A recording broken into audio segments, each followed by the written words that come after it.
Antes de comenzar, quiero decirte que debido a que me leí las versiones traducidas al español de los libros de Narnia, pues utilizaré nombres ligeramente distintos a los que tú conoces de las películas.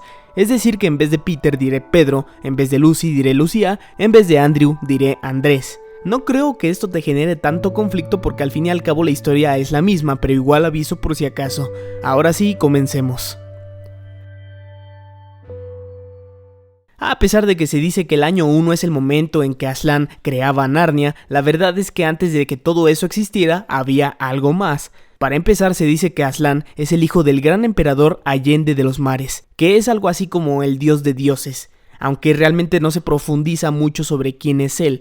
Este fue el que estableció la magia profunda en la aurora del tiempo, una magia que nadie, ni siquiera Aslan, puede pasar por alto. Aslan viene a ser la representación de dicho emperador, y su contraparte vendría a ser Tash. Tash es un demonio con cabeza de buitre y 4 brazos, un demonio malvado al que muchos le dan culto a cambio de distintos favores mágicos.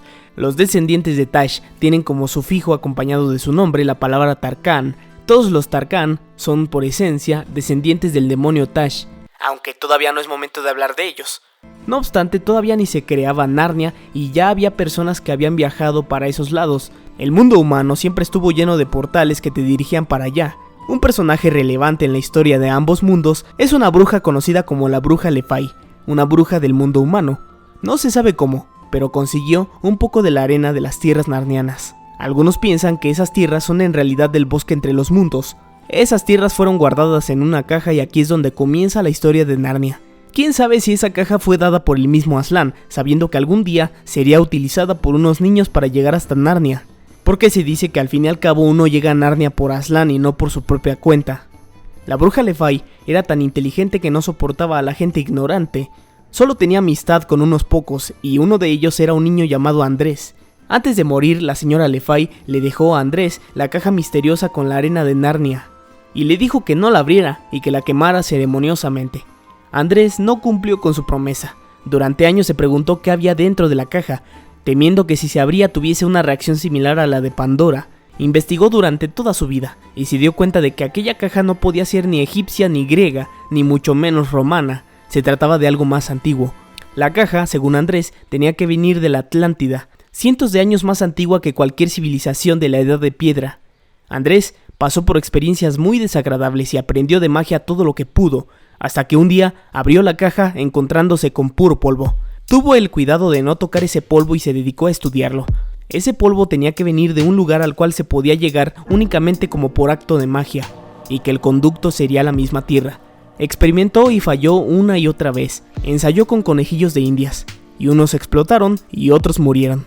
Creó unos anillos con ayuda de ese polvo. Quedaron de ahí varios anillos amarillos. Había creado los anillos de ida para aquellas tierras, pero le faltaban los anillos de regreso a la tierra, porque si ibas, ¿cómo regresar? Así que creó otros anillos utilizando la tierra de su propio mundo, dando como resultado unos anillos verdes. Con los años los fue perfeccionando y pues los conejillos de India seguían muriendo o desapareciendo. Ya era viejo para cuando se dio cuenta, y recién un sobrino suyo se había mudado a su casa. El niño se llamaba Diggory. Ahora faltaba que aceptara utilizar los anillos, pero no le permitían entrar a la habitación del tío, y la razón por la que él no iba es porque ¿cómo iba a ir él? En palabras del tío Andrés, ¿cómo iba a ir el capitán a la guerra si había soldados disponibles? Esto desde la perspectiva del tío Andrés, pero por el lado del sobrino Diggory, este se había mudado en esa casa debido a que su madre había enfermado y su padre se había ido a la India en busca de empleo. Era el año 1900 del mundo humano y Diggory se sentía solo y enojado con la vida. Había dejado una vida atrás para venir a la ciudad y encima su madre podría morir en cualquier momento. Se sentía devastado. Hasta que de pronto conoce a una niña llamada Polly. Se trataba de una vecina. Se hicieron muy amigos y juntos exploraron los inmensos edificios en los que vivían conjuntamente. Sus investigaciones llegan hasta encontrarse con una casa vacía de al lado que se decía estaba embrujada, solo que se habían equivocado.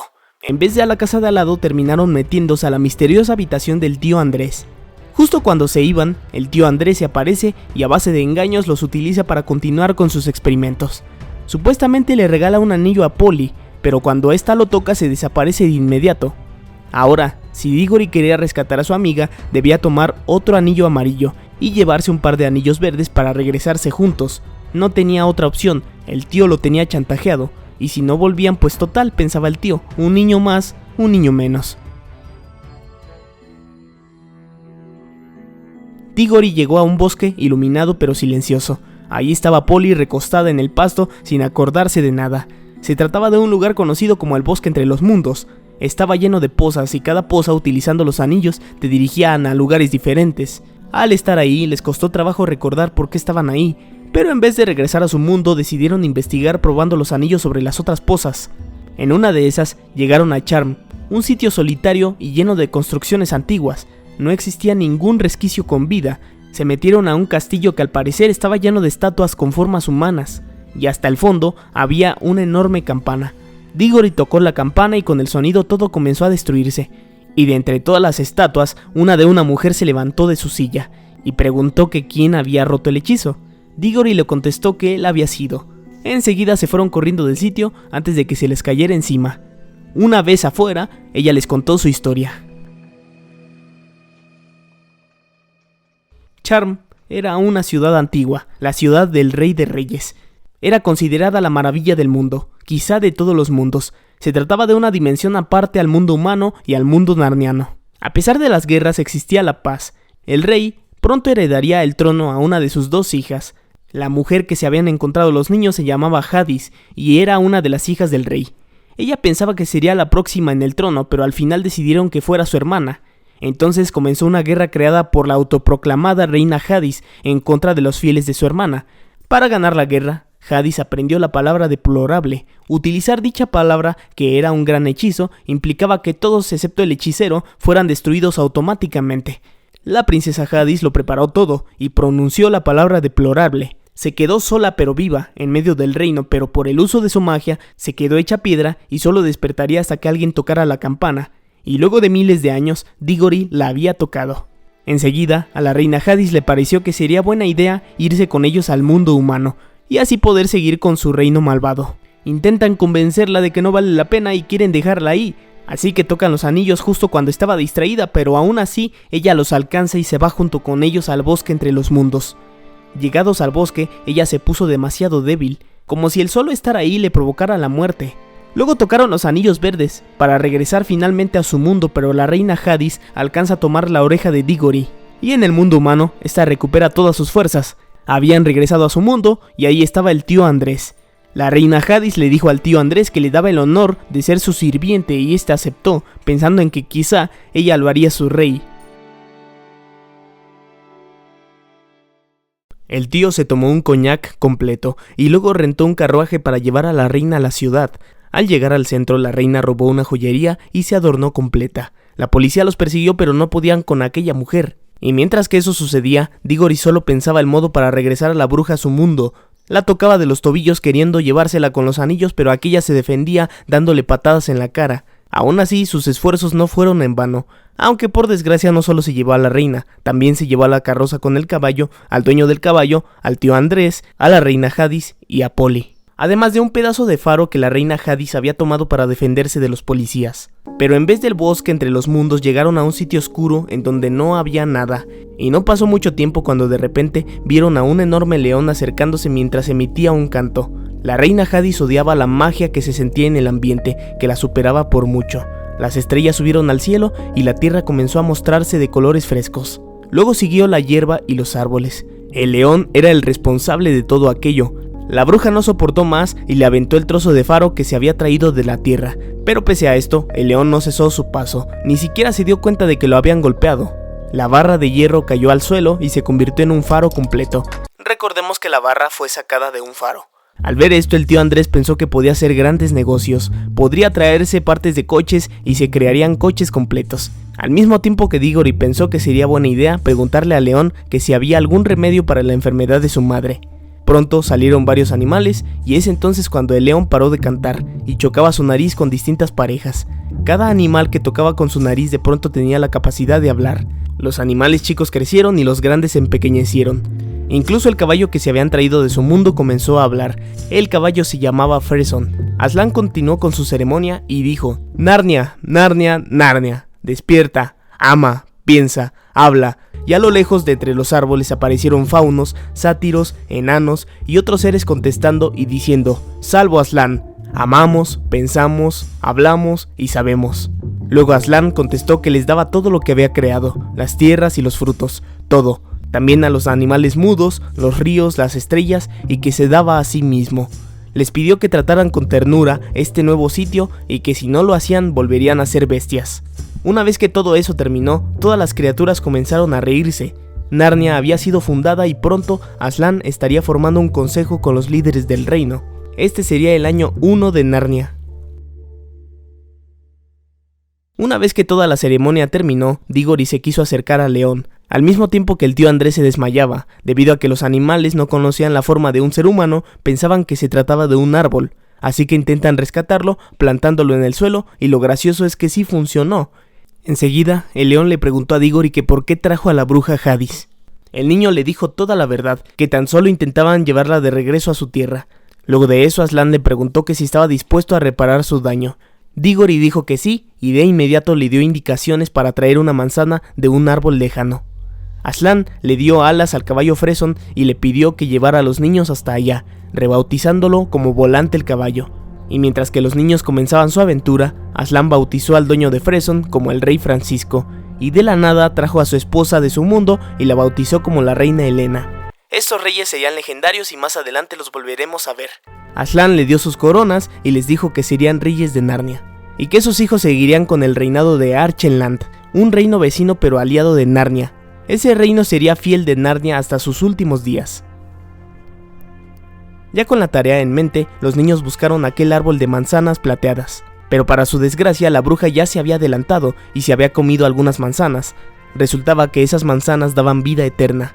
La bruja quiso engañarlos de nuevo, pero Diggory prefirió ir con Aslan.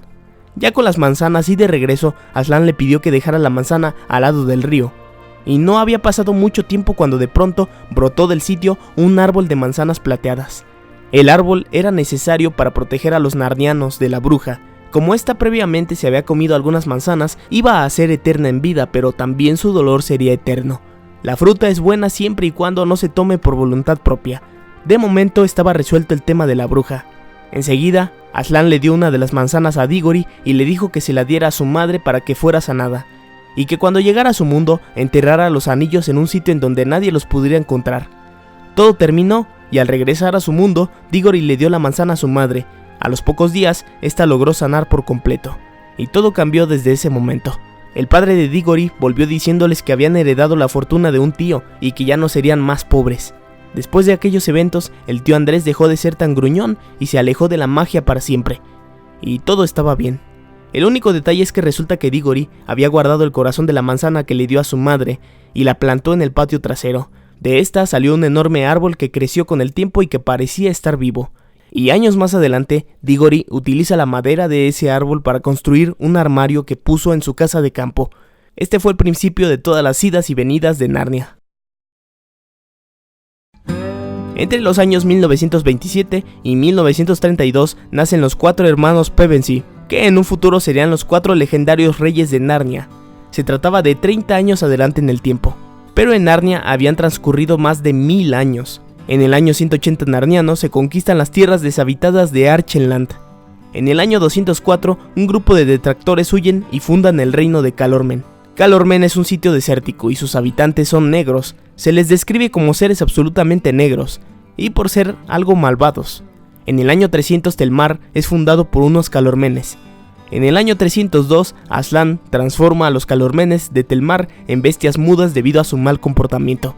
En el año 407 Narnia y los gigantes tienen algunas guerras, pero todo se resuelve cuando el rey se enfrenta a un gigante y le gana en batalla. Entre esos años los gigantes se establecen a los extremos de Narnia. Y en lo más profundo de esas tierras, otros seres poblan y fundan un sitio conocido como Bism. Ellos se hacen llamar terrígeros. Todos son albinos, entre ellos la mayoría son gnomos. Y viven por debajo de la tierra porque les parece que es más cómodo y privado. Aproximadamente en el año 460, unos piratas del mundo humano se refugian en una cueva de su mundo. Lo que ellos no sabían es que esa cueva era un portal hacia Narnia. Al día siguiente amanecieron en tierras desconocidas y desde entonces habitan las tierras de Telmar. 400 años más adelante, Jadis vuelve a Narnia, pero esta vez trae una varita mágica junto con ella. la varita puede transformar a cualquiera en piedra. Poco a poco va formando un grupo oculto de seguidores, y para el año 900, Jade conquista el reino de Narnia. Se autoproclama reina de Narnia y desde entonces es conocida por los gnomos como la Dama Blanca. La bruja creó la policía secreta, y todos los humanos que vivían en Narnia fueron desterrados o asesinados por la reina. Un pequeño ejército narniano intenta derrocar a la reina Jadis, pero la mayoría muere y entonces mejor se rinden. Uno de los narnianos que participaron en dicha guerra es el padre de Tumnus, pero desgraciadamente, igual que muchos, falleció. Desde entonces, todos viven espantados y solo esperan a que un día las profecías se cumplieran y que Aslan llegara de vuelta. En esos 1000 años, Aslan solo había visitado Narnia 2 veces, y desde que la reina llegó al poder, la primavera nunca volvió. Todo el tiempo nevaba. Además, con su magia impedía que Santa Claus llegara.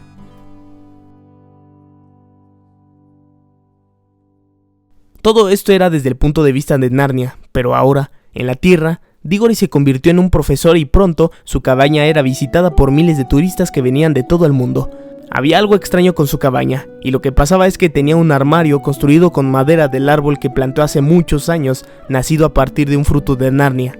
Era el año de 1939 en el mundo humano, y había guerra. El profesor aceptó en su casa resguardar a 4 niños mientras todo terminaba. Se trataba de Pedro, Susana, Edmundo y Lucía. 4 hermanos de la misma sangre pero con diferente actitud. Al llegar a la cabaña del profesor Diggory se dedicaron a explorar el sitio, y Lucía fue la primera en meterse al armario para ver qué había. Y entre juego y juego, finalmente salió a un sitio oscuro pero lleno de nieve. Había un faro en medio del lugar, y se preguntaba por qué razón se encontraba ahí, en medio de la nada. Lucía había llegado a Narnia. No llevaba mucho tiempo ahí, y de inmediato se encontró con Tumnus, que era un fauno mitad cabra. Este la invitó a su casa para protegerse de la nieve. Ella aceptó y conversaron durante horas hasta que ella se quedó dormida. Cuando despertó, Lucía vio que Tumnus estaba llorando. Lloraba tanto que el suelo se mojó por completo. Estaba llorando porque según él, era un fauno malvado. Le confesó que la estaba distrayendo para llevarla con la reina blanca. Y es que si no lo hacía probablemente sería asesinado, igual que su padre. Si encontraba a un hijo de Adán tenía que llevárselo. Al confesarle esto, luego le dice a Lucía que mejor se vaya y la acompaña a la entrada del armario por donde vino. Ya en su mundo, Lucía cerró el armario y se dio cuenta de que pese a que pasaron horas, en su mundo no había pasado ni un segundo. Le contó a sus hermanos lo que había sucedido pero nadie le creyó, y cuando fueron al armario no pasó nada. Días después, jugando a las escondidas, tanto ella como Edmundo lograron entrar a Narnia por accidente. Lucía se fue a tomar té con Tumnus, mientras que Edmundo desgraciadamente se encontró con la reina blanca. Ella se ganó su confianza con mucha facilidad, dándole delicias turcas, y él le confesó que en total eran 4 niños y que había una puerta que comunicaba con su mundo. Así que la reina le pidió que le trajera al resto de los niños, y él aceptó la misión. Al regresar al mundo real, Edmundo negó haber ido a Narnia, y todos los hermanos pensaron que Lucía estaba loca. Al no saber qué hacer ante aquella situación, le contaron todo al profesor, y este les aconsejó que no dudaran de Lucía. Días después y por otras circunstancias, todos los niños se escondieron en el armario, y llegan de inmediato a Narnia. Le pidieron disculpas a Lucía y buscaron a Tumnus, solo para darse cuenta de que la policía secreta ya se lo había llevado por traición a la reina. Como no supieron a dónde ir, terminaron siguiendo a un pájaro, y en el camino se encontraron con un castor parlanchín. Este los invitó a su casa y les dio de comer. Además les contó la historia de Aslan, y les dijo que según la profecía, pronto volvería, y que además era su deber llevarlos con él hasta la mesa de piedra, ya que se decía que cuando la carne de Adán y los huesos de Adán se sentaran en el trono de Cair para Abel, los malos tiempos habrían desaparecido. Una vez iniciado el viaje, Edmundo se separó de ellos y se fue en busca de la bruja blanca. Caminó y buscó las colinas hasta llegar a la casa de la bruja. En la entrada de la casa se encontró con un enorme león petrificado y pensó que se trataba de Aslan. Le dibujó unos bigotes pensando en lo ridículo que era. Al final terminó diciendo que el león tan solo era un farsante.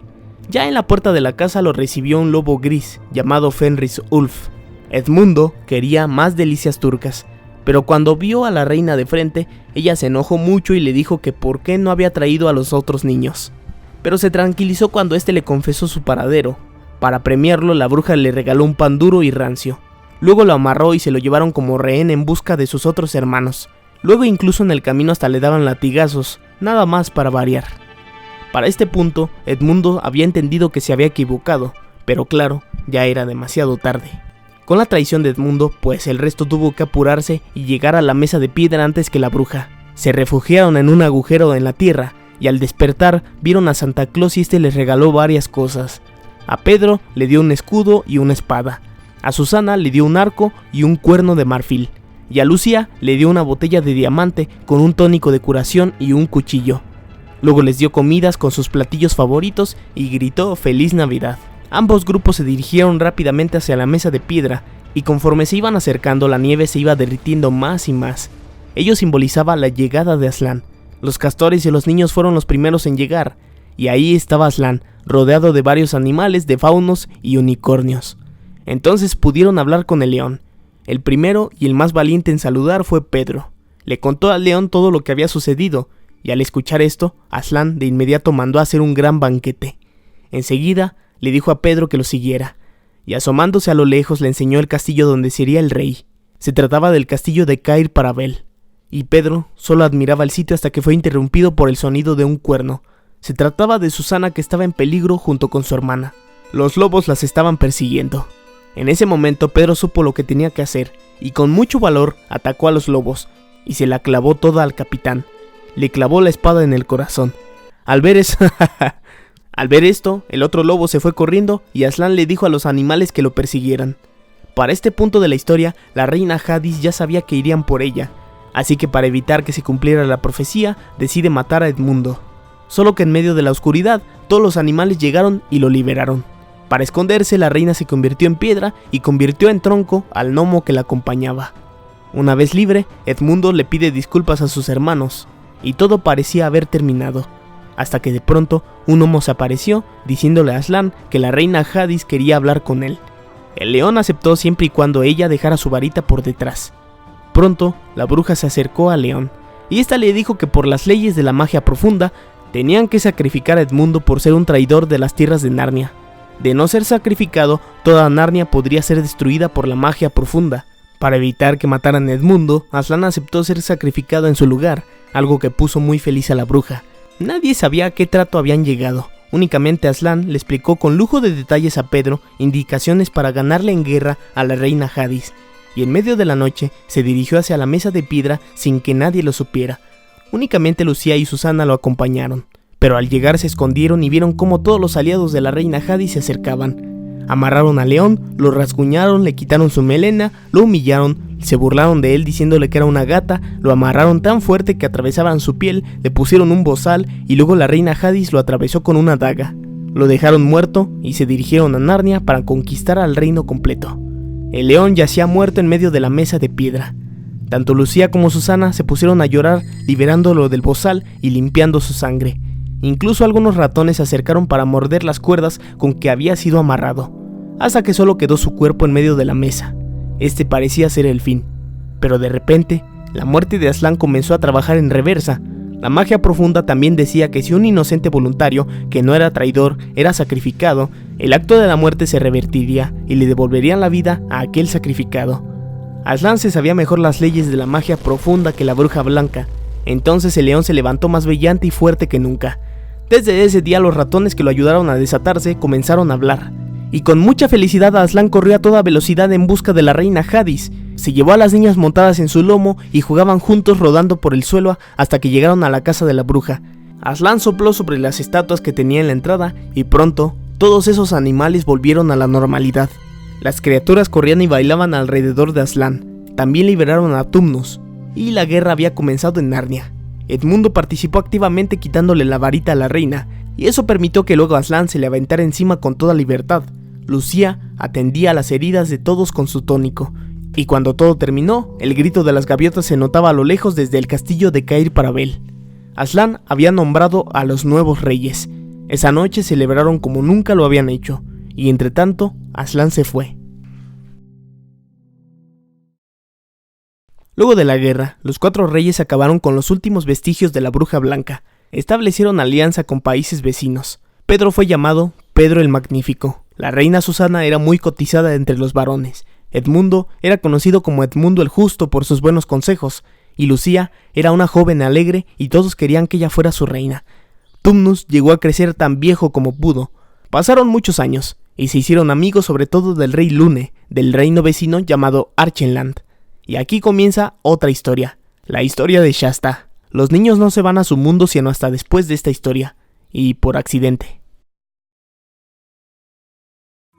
Los reyes de Narnia simpatizaron con el rey Lune de Archenland. Habían esperado el nacimiento de los hijos del rey Lune, y entonces llega el día esperado. Se trataba de unos mellizos, uno fue llamado Cor y el otro Corin. Una semana después de su nacimiento los llevaron con el centauro perspicaz para que los bendijera. Era un profeta, y también querían saber lo que les deparaba el futuro. Este les dijo que algún día Cor salvaría a Archenland del peligro más mortal que hayan enfrentado. Los reyes se pusieron felices por la respuesta, pero al escuchar esto, el canciller del rey, llamado Lord Bar, un traidor, se dio cuenta de que ese niño sería un problema para los planes de Calormen, así que secuestra al niño Cor, que todavía era un bebé. Hubo una persecución intentando rescatar al niño y entretanto Lord Bar había muerto, pero uno de sus caballeros se llevó al niño en un bote y ya no lo pudieron alcanzar. Ese bote fue encontrado por Aslan.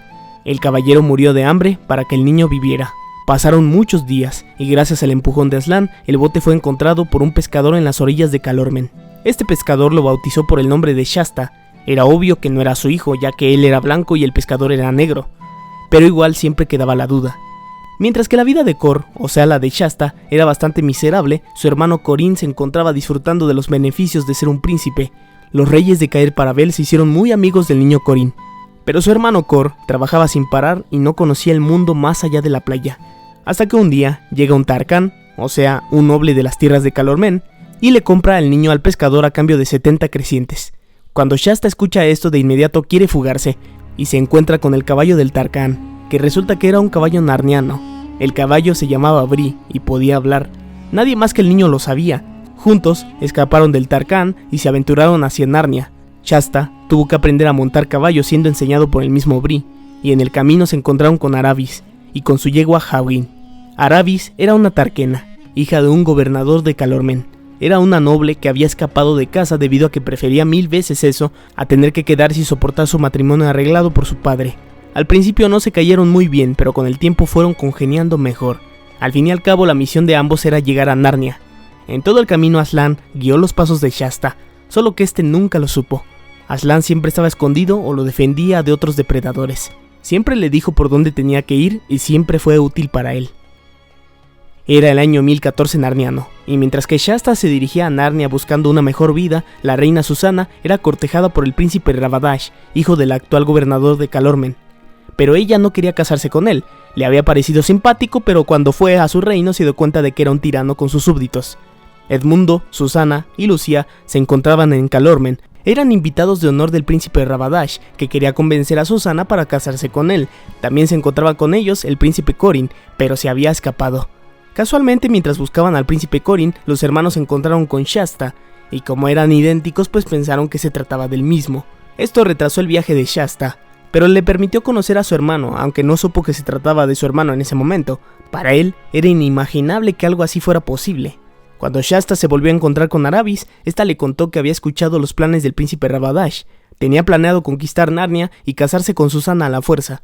Tomaría 200 caballos y los llevaría a Archenland, sabiendo que los caballos no serían tomados como un ataque, pero conquistaría rápidamente su capital y luego se iría con Caer Paravel para finalmente quedarse con toda Narnia. Luego secuestrarían a Susana y escribirían cartas falsas que dijeran que Susana no querría volver, lastimando la moral del reino, que según Rabadash, al fin y al cabo las mujeres son así de cambiantes. Shasta y su grupo tenían que llegar a Narnia antes que los caballeros, pero el desierto fue muy pesado. Caminar en la arena dolía porque el piso estaba muy caliente, pero tenían que llegar rápido. Para que se apuraran, Aslan los persiguió fingiendo ser un león hambriento, y todo aquello hizo que Shasta se convirtiera en un valiente guerrero, dispuesto a darlo todo con tal de defender a sus amigos del león, justo la actitud de un rey de Narnia. Llegaron a la frontera sur de Archenland, en donde un ermitaño los atendió, y luego Shasta siguió solo porque todos estaban malheridos.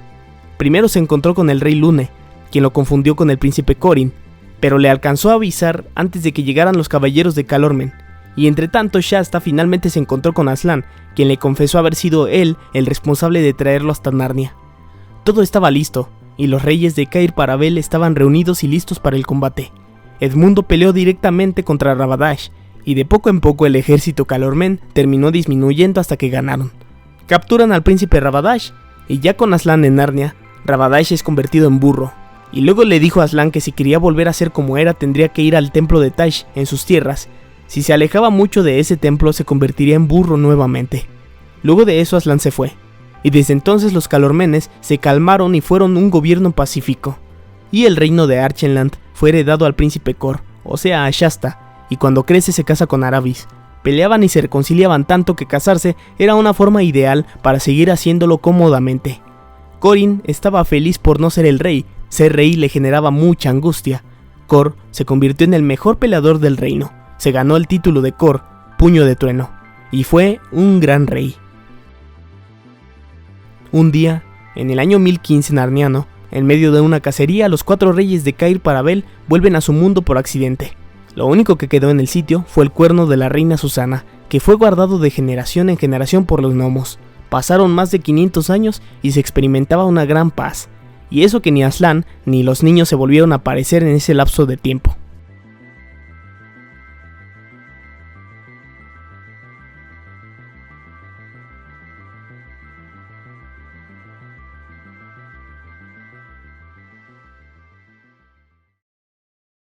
Y quiero mandar saludar a Héctor Bird y a Brian Alejandro Herrera. Muchas gracias por el apoyo.